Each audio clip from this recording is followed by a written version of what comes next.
Адамның негізгі міндеті күнелту емес, өмір сүру. Ешқашан уақыт жоқ деп айтпаңыздаршы.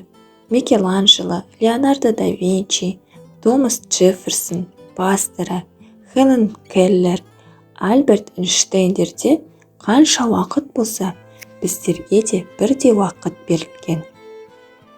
Біз қол жетпесті қуып жүріп, мүмкін емес нәрсені жасап шығамыз. Егер кімде-кім эрудициясы мен білімділігін басқалардан артық көріп, мұрын шүйірсе, ойлау дәрежесінің төменгі деңгейде болғаны. Менің ең сенімді 6 қызметкерім бар. Олардың алдында міндетім зор. Олардың аттары кім, неге, қашан, не, қайда және қалай. Сіздің өміріңіздің ең жақсы жылы өз мәселелеріңіздің тек өзіңізге ғана тиесілі екенін мойындау. Сіз оған бола анаңызды, экологияны, не президентті кінәламаңыз. Өз тағдырыңызды, өзіңіз басқарып отырғаныңызды түсіне біліңіз. Ақылсыздыққа ерік беру жеке тұлға ретінде қалыптасудың кепілі. Адамның көзін құрту үшін көп нәрсе керек емес, оның айналысып жүрген ісін көзге ілмей қойсаң болғаны.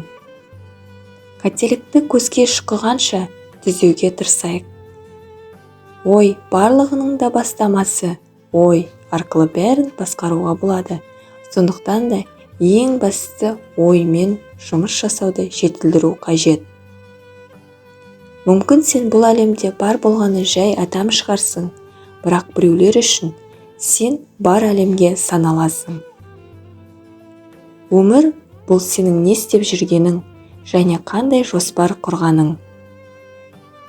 Өмірдің мақсаты кемелділікке ұмтылу. Бәріміздің тапсырмамыз соны барынша өз дәрежесінде көрсетуге тырысу. Ұлы ойлар идеяларды талқыға салады. Орта дәрежедегі ойлар жаңалықтарды талқыға салады, ал ең төменгі дәрежедегі ойлар адамдарды талқыға салады. Өміріңді жақсартудың тек 2 тәсілі бар.